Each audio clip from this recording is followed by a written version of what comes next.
Cooking with Nix in Bed. Papainitin natin yung pan. Inuuna ko tong bacon.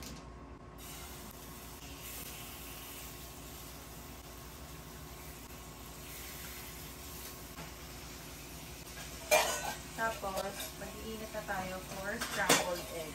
Nagluluto ko na naman dito. Ang iinit oh. Sam, ano ba yan? Sino kausap mo? Turo ko sa kanila kung paano nga ba lutuin ang breakfast. Ha? Sino? Sa kanila. Ako kanila. Ilagay mo na yung tomatoes dito, love. Ay, Oh, ano mo ba? Nilagay ko na yung egg, in-scrambled ko, pati yung tomato. Lagay mo na. Oh, sarap chok. Ano gusto mo dito? Tostado yung bacon, hindi? gustado. Ako na yun ako. Ba't tinanong mo pa ako? Nasok na naman yung tagyo dito. Ilang bread gusto mo?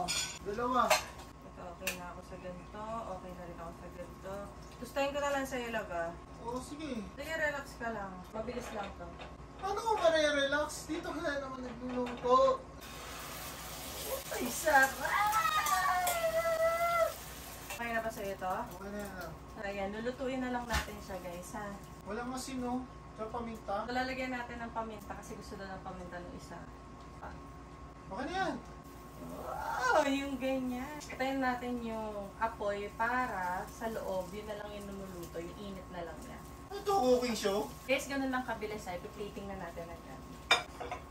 Tinapay natin. So maglalagay mo tayo ng butter. Love, paabot ng butter. Ilan sa'yo dito? Dalawa lang. Ang 4, baka naman. Ganyan. Ilalagay lang natin dyan. Sa akin, nagugutom na rin, no? Girls, tigpitin mo muna to. Bilis. Ang Gusto gulo. naman eh. Medyo i-toasted natin tong bread. Log. Init. Dito ka nagluto. Ayaw mo ba? Gusto mo. Yan. Konting init na lang, guys. Tapos ito transfer na natin siya dito. Tapos papakita ko sa inyo yung final product.